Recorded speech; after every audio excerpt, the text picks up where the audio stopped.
lerê, lerê, lerê, lerê, lerê, lerê, lerê, lerê, lerê, lerê. Pois é, vida de negro é difícil como que...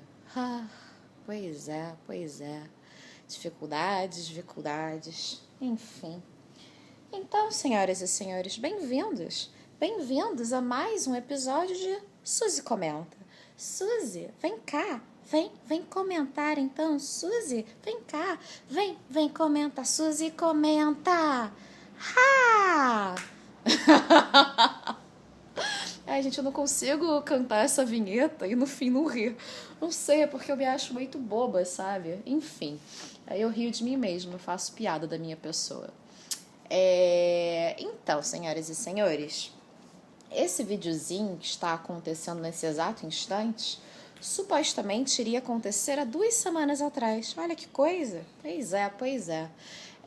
Esse vídeo foi inspirado no nosso ex-ministro da Educação, o Carlos Alberto Decotelli. Você já ouviu falar dele? Deve ter ouvido, né? Porque nos últimos tempos só se falou disso. E aí eu falo ex-ministro da Educação, mas a gente nem pode dizer que ele é ex, porque ele nem tomou posse, né? Que coisa.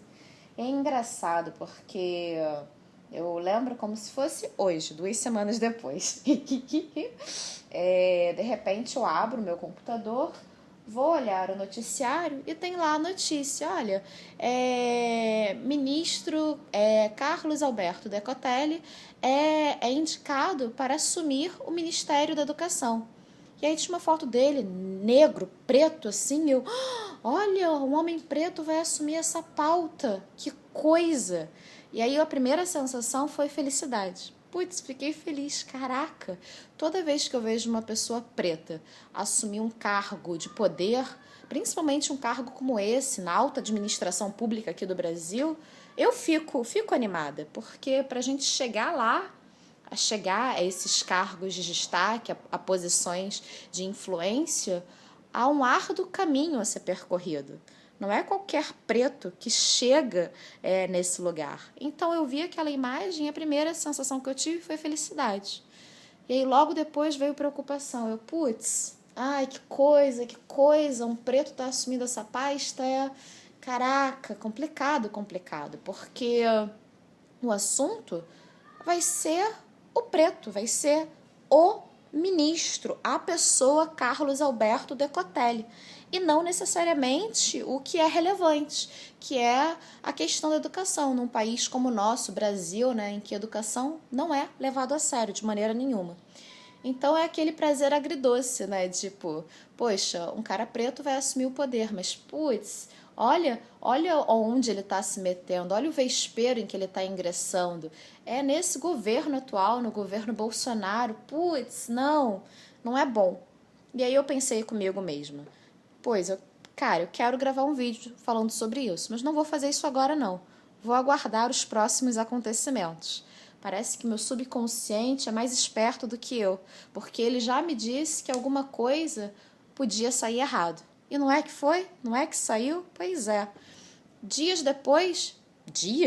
Horas depois, começa a ser veiculado nos principais telejornais aqui do Brasil que o Carlos Alberto Decotelli cometeu inúmeras fraudes curriculares. A semana passada inteira só se falou sobre isso. Em todos os jornais, inclusive no Jornal Nacional, gente. Pois é.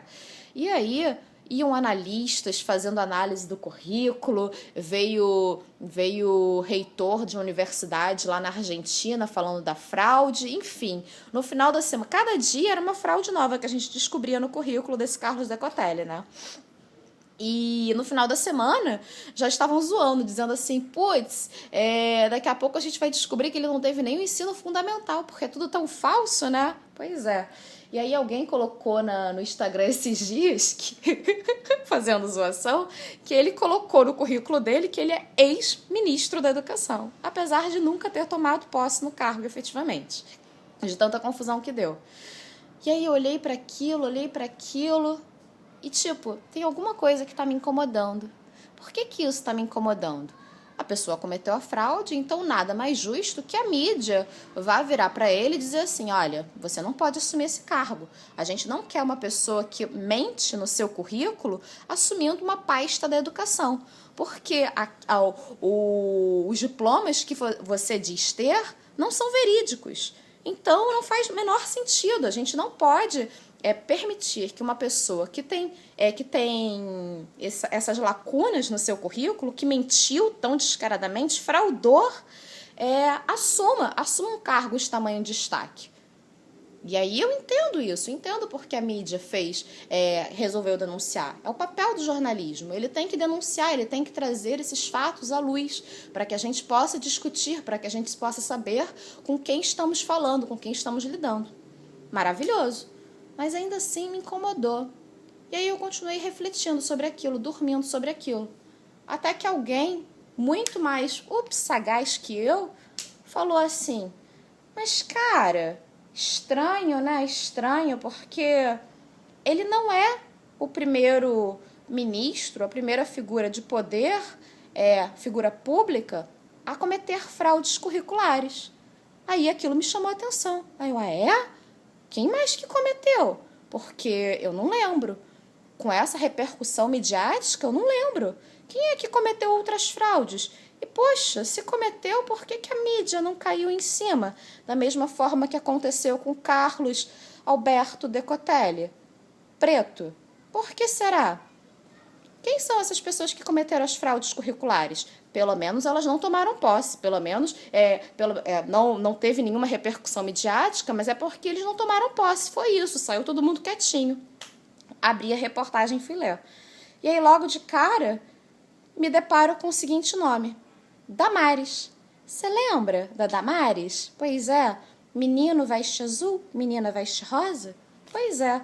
Ela se declarava abertamente advogada, mestre em educação, mestre em direito constitucional e direito da família.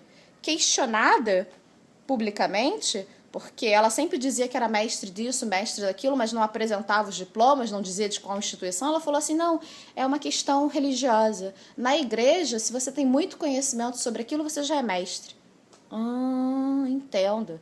Então ela declarou publicamente que ela é mestre de um monte de coisa, não apresentou nenhuma comprovação documental, mas está tudo ok.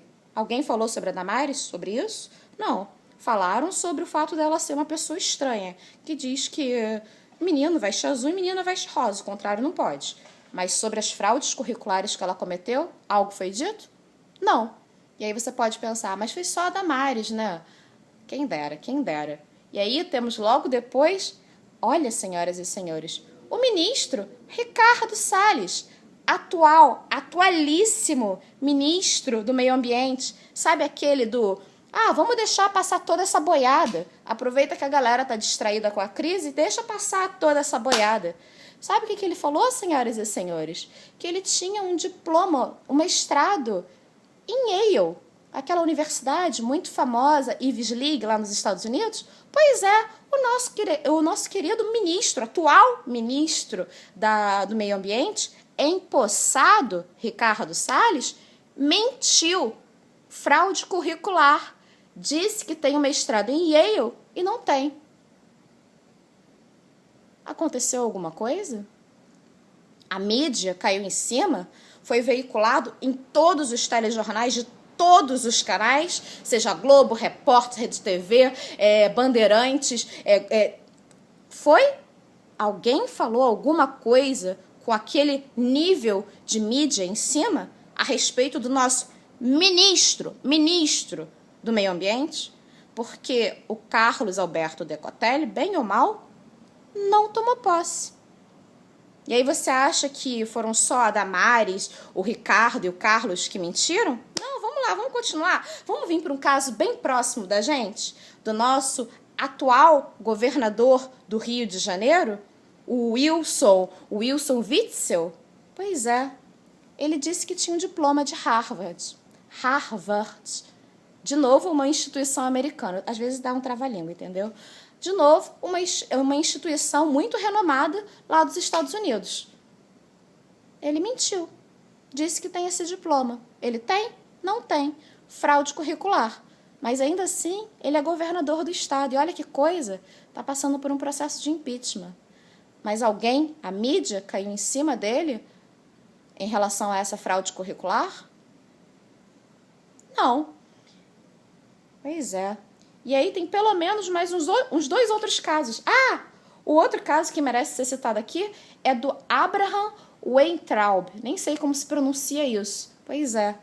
É o último ministro da educação que a gente teve, sabe? Pois é. Ele anunciava publicamente como doutor. Ele dizia ser doutor. Doutor é aquele que tem doutorado, sabe? Mas não tinha. Tanto que o Bolsonaro veio a público esclarecer esse erro. Mas ele foi ministro da Educação. Por um tempo ele ocupou essa pasta. E a mídia não caiu em cima. Loucura, né? Que coisa. Por que será que há esse tratamento divergente entre pessoas que tomaram posse e são ministros ou foram em algum momento e esse Carlos Alberto Decotelli que nem chegou a tomar posse? Não sei. Vão dizer que eu estou viajando, vão dizer que isso. Não é porque o Carlos é preto e todos os outros são brancos que houve esse tratamento diferente. Pois é. Mas será que não é? Será? E aí, aqui vale citar a frase que dá título a esse vídeo. Se o preto não suja na entrada, suja na saída. Você já ouviu essa frase? Emblemática, né? Poderosa, muito preconceituosa, muito racista. Mas é basicamente essa visão que permeia o nosso imaginário. Se o preto não faz alguma coisa de errado na entrada, ele vai fazer na saída. O Carlos Decotelli está confirmando a frase, né? Ele fez besteira na entrada. Mas isso não quer dizer que ele fez besteira na entrada porque é preto. Ele fez besteira na entrada porque os seus valores morais estão completamente errados.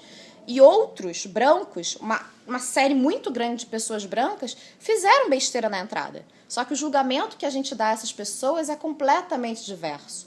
O julgo que o preto, que é figura pública, que assume um cargo de poder, sofre, é muito maior do que o julgo que a gente coloca sobre uma pessoa branca. E esse é o nosso problema. Aí está o racismo estrutural. E aí você pode virar para mim e perguntar assim, mas Suzane, você não queria que ele sofresse esse julgamento, que a mídia não caísse em cima? Não, pelo contrário. Eu acho que a mídia fez o papel certo dela. O papel dela é nos dar a maior gama possível de informações. A grande questão é que essa mídia foi seletiva. Ela só caiu em cima do cara preto. Eu não vi a mídia tratar com a mesma repercussão, com o mesmo julgo, todos esses seres brancos que eu acabei de citar. Todos figuras públicas, todos empossados nos nossos ministérios, ou então o Witzel, aqui governador do Rio. Nenhum deles foi massacrado publicamente pelas fraudes curriculares que cometeu. Só esse cara preto. E é aquilo que eu acho que eu estava falando no início do discurso, se eu não me perdi nessa brincadeira, porque, enfim, quando um cara preto assume uma posição de poder, o julgo sobre ele é maior. E é muito complicado, porque os pretos têm poucas oportunidades na vida. São poucos os que chegam lá. E aí, quando eu falo que são poucos os que chegam lá, você pode dizer que eu tô exagerando. Mas aí, olha o que eu fiz. Eu fiz uma listinha de pessoas públicas e pretas de destaque. E aí aqui eu vou ter a liberdade de citar nomes. Por exemplo, no meio artístico, atrizes brasileiras. A gente tem os seguintes, vamos contar nos dedos. Thaís Araújo, Zezé Mota, Ruth de Souza, Cacau Potássio, Lucy Ramos, Cristiane Vieira, Sharon Menezes, Juliana Alves, Érica Januza, Isabel Filardes, Camila Pitanga. São 11 atrizes brasileiras negras. Quantas são as brasileiras brancas atrizes? Já perdi a conta. Pois é. Atores pretos. Lázaro Ramos e o Babu, agora recentemente no Big Brother, né? No esporte, negros. Temos o Pelé, Neymar, alguns outros jogadores de futebol, Daiane dos Santos. Quando você vai para o STF, a Suprema Corte do país, e aí você vai analisar o histórico de ministros negros, a gente tem um, o Joaquim Barbosa. Pois é uma pessoa, uma. Na política, a gente tem a Marielle Franco, vereadora assassinada, e a gente tem a Benedita da Silva. Homens eu não lembro de nenhuma figura que me venha logo de cara assim, um nome forte, uma pessoa, um homem negro e que é político. Não me vem o nome rápido, mas talvez se eu pesquisasse mais no Google vai saber, né? Na música mais gente, né? Temos a Alcione, Gilberto Gil, ex-ministro da Cultura. Olha o trabalho lindo que o Gil fez, merece todas as palmas. Elza Soares e algumas outras figuras negras, pretas de destaque no meio musical. No jornalismo, Glória Maria, a Zileide Silva, Heraldo Pereira e a Maju. E aqui vale fazer um adendo em relação a Maju. Na época que a Maju ganhou muita repercussão foi quando ela ocupou, junto com o William Bonner, a bancada do Jornal Nacional. E aí começou-se a discutir com muita força que a Maju era amante do Bonner.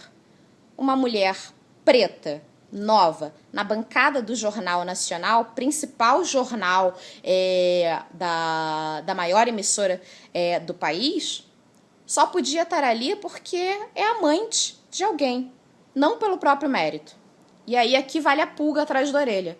Será que se ela fosse branca, a mesma associação ocorreria? Ah, ela só tá ali porque é amante de alguém? Não sei. O que eu sei é que são pouquíssimas as figuras pretas que assumem cargos de poder, que são pessoas capazes de influenciar o imaginário coletivo. São pouquíssimas as pessoas pretas que estão nessa situação. E quando elas chegam lá, elas têm um trabalho maior. Elas têm sobre si um ônus argumentativo muito maior.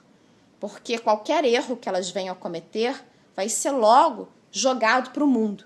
Porque é aquela frase que dá título a esse vídeo: se não faz besteira na entrada, faz besteira na saída. Um preto de destaque, ainda que nunca defenda causas pretas, por si só ele já é referência, por si só ele já passa uma mensagem. Nós somos capazes, por mais difícil que seja, nós somos capazes. Mas é aquilo. O julgo sobre ele vai ser muito grande. Ele vai ter que ter muito cuidado o tempo todo com o que fala, com quem fala, sobre o que fala e como fala. Porque qualquer erro que ele cometa vai logo repercutir. E é sempre uma repercussão negativa. São poucas as vezes em que você pega o trabalho bonito que o preto fez e coloca no mundo. Mas o que ele faz de errado, o mínimo que faz de errado, é logo veiculado com grande destaque, para confirmar aquilo que o povo gosta de dizer, que o preto é o que erra. Então, o que me incomoda no Carlos Decotelli, o que me deixa muito triste, é porque, primeiro, ele esqueceu quem ele é. Ele deixou por um instante de se olhar no espelho e esqueceu que, por ser preto, sobre ele vai haver um olhar muito mais duro. Então ele não podia cometer esses erros. Não podia cometer esses erros porque ele, querendo ou não, ele defende uma causa, que é a causa preta, entendeu? Então me deixa triste porque ele esqueceu e ele se corrompeu e ele cometeu fraude curricular e todo mundo caiu em cima dele. A segunda coisa que me deixa triste é o tratamento diferenciado que se dá a pessoas que cometem o mesmo erro. O mesmo erro. Fraude curricular. O Decotelli, a Damares, o Ricardo Salles, o Abraham, o Witzel, todos eles cometeram o mesmo erro. Mas o julgo sobre um e o julgo sobre o outro foi completamente diferente. E é aqui que a gente percebe o racismo estrutural. Não dá para dizer que você trata todo mundo igual quando você vê um caso tão emblemático mostrando o contrário. A gente tem que debater, sim, o racismo, até que todo mundo tenha o tratamento igualitário. Porque, do contrário, esse discurso não vai para frente, não vai para frente. Acho certo que a mídia tenha veiculado o caso do Carlos Decotelli, mas eu queria que a mídia tivesse feito a mesma coisa em relação a Damares, Salles, Witzel. Todo mundo que erra tem que pagar na mesma proporção. O que me incomoda, o que me deixa muito indignada, e é a razão desse vídeo de 20 minutos, é o tratamento diferenciado. Não há justificativa para isso. Continuamos sendo uma sociedade racista. E não dá mais. A gente precisa mudar. A gente